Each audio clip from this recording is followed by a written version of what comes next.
अस्सलाम वालेकुम, welcome back to our channel Ras lifestyle. मैं खैरियत से हूँ और उम्मीद करती हूँ और दुआ करती हूँ कि आप सब भी खैरियत से होंगे। यह है सुबह सुबह का वक्त और मैं आ गई हूँ बालकनी में। सुबह सुबह का तो नहीं कहूँगी, 10:40 हो रहा है, लेकिन आज मौसम अच्छा है, धूप नहीं निकली है और हवा भी बहुत अच्छी चल रही है। तो हम लोग सब लोग बालकनी में आ गए हैं और शाम में तो रोज़ ही मौसम अच्छा हो जाता है 4-5 दिन से, तो सब बालकनी में बैठ जाते हैं आके। और आज सुबह से ही मौसम अच्छा था तो सोचा थोड़ी लाइट्स लगा लें बालकनी में, तो इसीलिए आए हैं। ये देखिए, ये आबान आप सबको हाय बोल रहे हैं और यहाँ पे मेरा बड़ा बेटा मेरी हेल्प कर रहा है लाइट्स लगाने में। हम इन दोनों विंडोज़ के बीच में लाइट्स लगाने जा रहे हैं और ये छोटे छोटे से नेल्स हैं जिनसे हम ये लाइट्स लगाएंगे।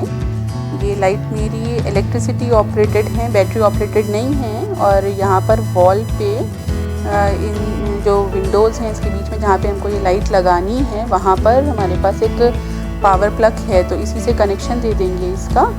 और बहुत छोटे वाले नील्स लेकर दोनों साइड विंडोज़ पे हमने वो नील्स लगा लिए हैं। उस पर लाइट्स लपेट दी हैं जिगजैग के फॉर्म में, तो एक अच्छा सा जाल जैसा बन गया था।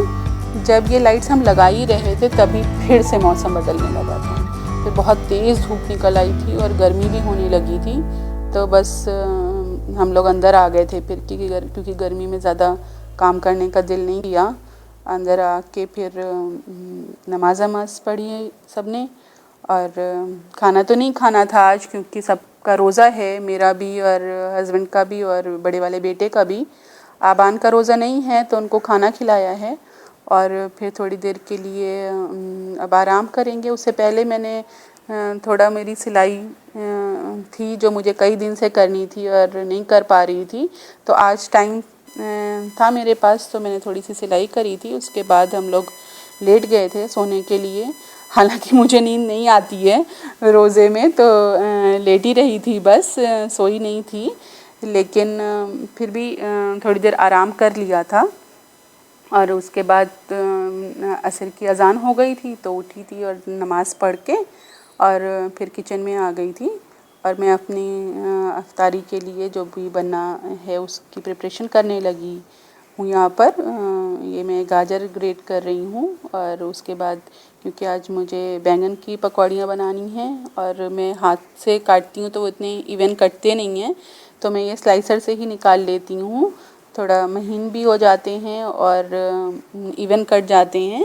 और फिर मैं ये थोड़ी सी हरी धनिया की चटनी भी पीसी थी, धनिया की चटनी नहीं थी आज तो वो पीसी थी। और अफ्तार में मैंने दूध वाली सेवई बनाई थी, तो उसके लिए ये दूध मैंने एक तरफ चढ़ा दिया है और एक तरफ मेरी फुल्कियाँ बन रही हैं, दही फुल्की के लिए फुल्की बना रही हूँ। और यहाँ पर हस्बैंड मेरे फ्रूट चाट बना रहे हैं। फ्रूट्स का जो भी काम होना होता है वो हस्बैंड ही करते हैं, चाहे फ्रूट क्रीम बननी हो, फ्रूट चाट बननी हो या कस्टर्ड बनना हो। थोड़ा थोड़ा भी कोई काम में आपकी हेल्प कर देता है तो बहुत मदद हो जाती है।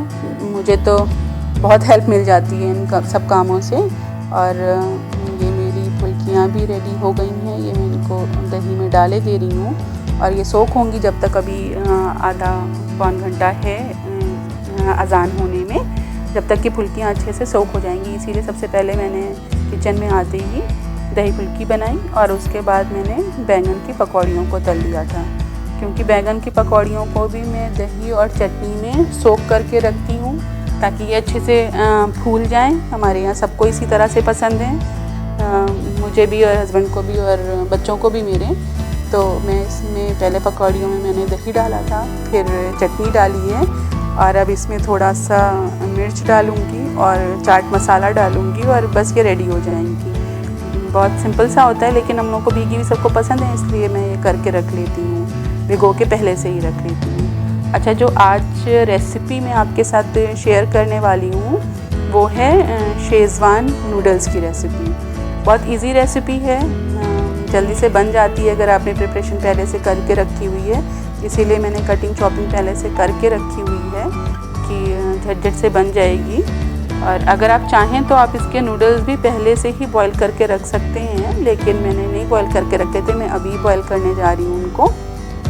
ये मैंने एक पॉट चढ़ा दिया है उसमें 2 बॉटल पानी डाल दूँगी। और ये मैं पहले से इसलिए कर ले रही हूँ, बाकी अभी मैंने जो भी कटिंग करनी है थोड़ी बहुत, और वो जब तक होगी, जब तक कि पानी बॉईल हो जाएगा अच्छे से। इसमें 1 टीस्पून नमक का डाला है, 1 टेबलस्पून ऑयल डाला है, और ये सब सब्जियां हैं जो मैंने पहले से काट के रख ली थी। कैप्सिकम है, 1 कैबेज है, कैरेट है, और सोया सॉस है, और ये शेज़वान चटनी है, और इसके लिए अदरक लहसुन भी चाहिए होगा, जो इसको मुझे बहुत फाइन चॉप करना होगा। अगर आपके पास चॉपर नहीं है तो आप अपनी नाइफ़ से प्रेस कर के और उनमें कट्स लगा लीजिएगा, तो वो फाइन चॉप हो जाएगा। मैंने इस चॉपर में कर लिया था, बहुत हैंडी चॉपर है ये, बहुत थोड़ा सा भी सामान इसमें अच्छे से चॉप हो जाता है। कि अगर आपको 2-3, मैंने भी यहाँ पर सिर्फ 7 क्लोव्स लिए थे लहसुन के, और वो चॉप कर लिए अदरक के साथ। और ये लाल मिर्च लिए है बघार के लिए। ये नूडल्स हैं, मेरे पास पैकेट पहले से था, और ये नूडल्स मैंने लिए हैं तकरीबन 1 फिस्ट के, इतने नूडल्स लिए हैं मैंने। इनको मैं धो के तब बॉईल करने को रखूँगी, क्योंकि ये खुला हुआ पैकेट था। अगर पैकेट मैं उसी वक्त खोलती हूँ तो फिर नहीं धोती हूँ, लेकिन पैकेट पहले से खुला रखा था, तो इसलिए एक बार नूडल्स धो लिए हैं मैंने। और इनको अब पानी बॉईल होने लगा था तो नूडल्स को उसी में डाल दिया है, और ये तब तक पकेंगे जब तक कि ये अच्छे से गल नहीं जाते। ये धीरे धीरे अपने आप अभी सब अंदर सिंक हो जाएंगे। और अब यहाँ पे मेरे नूडल्स अच्छे से बॉईल हो गए हैं। मैं इनको स्ट्रेनर पे छान लूँगी, और फिर इनको ठंडे पानी से वॉश कर लेंगी, ताकि इसकी कुकिंग प्रोसेस रुक जाए, क्योंकि ये गल गए हैं अच्छे से। मुझे जितने गले हुए चाहिए थे ये उतने ही हैं। अब मैं इनके ऊपर ऑयल ड्रिजल कर लूँगी और इसको अच्छे से मिला दूँगी, ताकि नूडल्स आपस में चिपके नहीं। अब मैंने एक लोहे की कढ़ाई ली है, उसमें 2 टेबलस्पून ऑयल डाला है, और अब उसमें लाल मिर्च जो साबित ली थी वो डाल दूँगी। फिर इसमें जो अदरक लहसुन चॉप करके रखा हुआ था वो डाल दिया है, और फिर इसमें कैबेज डाली, कैप्सिकम डाली और कैरेट डाली, मतलब सारी सब्जियां फिर इसमें आपको डाल देनी है। और उसमें थोड़ा सा सोया सॉस, तकरीबन 1 टीस्पून के सोया सॉस डालेंगे इसमें, और अच्छे से इसको 1-2 बार चला लेंगे। बहुत देर पकाना नहीं है इसको, नहीं तो सारी सब्जियां गल जाएंगी। बस सोया सॉस अच्छे से सारी सब्जियों पे कोट हो जाए, बस इतना चलाएंगे। और चलाने के बाद इसमें डाल दूंगी मैं नूडल्स, जो पहले से ही बॉईल करके रखे हुए हैं। तो आप चाहें तो नूडल्स को थोड़ा और पहले से भी बॉईल करके रख सकते हैं, कोई प्रॉब्लम की बात नहीं है, और इजी हो जाता है कि आपको सिर्फ उस वक्त मिक्स करना आता है सब कुछ। और इसमें डाला है ये 1 पैकेट शेज़वान राइस मसाला। अगर आप ज़्यादा तीखा नहीं खाते हैं तो आधा पैकेट ही डालिएगा, हम लोग ज़्यादा तीखा खाते हैं। अब इसमें 2 टीस्पून डाली है शेज़वान चटनी, और इसको अच्छे से मिक्स कर लूँगी। ये रेडी हो गए हैं मेरे नूडल्स, शेज़वान नूडल्स। और अफ्तार का भी वक्त हो गया था तब तक, और आ गए हैं अफ्तार करने के लिए हम लोग। अफ्तार करने के बाद मैं आपको दिखाऊंगी कि जो दिन में मैंने लाइट्स लगाई थी वो कैसी लग रही हैं।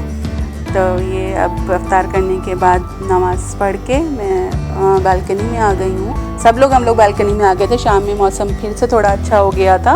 तो ये देखिए, ये हैं लाइट्स जो लगाई थी, मुझे तो बहुत अच्छी लग रही थी। बहुत मौसम भी अच्छा लगने लगता है जब इस तरह की छोटी छोटी चीज़ें आप लोग ऐड कर लेते हैं अपने डेकोर में, तो सब कुछ बहुत अच्छा लगने लगता है। अभी सिर्फ आज तो सिर्फ इतना ही हो पाया था कि मैं लाइट्स लगा पाई थी इस वॉल पे, क्योंकि धूप बहुत तेज़ हो गई थी, जैसे बताया मैंने आपको, गर्मी होने लगी थी, तो फिर नहीं कर पाए थे और कुछ काम। तो जब पूरी हो जाएगी बालकनी तब इंशाल्लाह ज़रूर दिखाऊंगी। अगर ये वीडियो मेरा किसी भी रीज़न से आपको अच्छा लगा हो तो लाइक, शेयर और सब्सक्राइब करिएगा।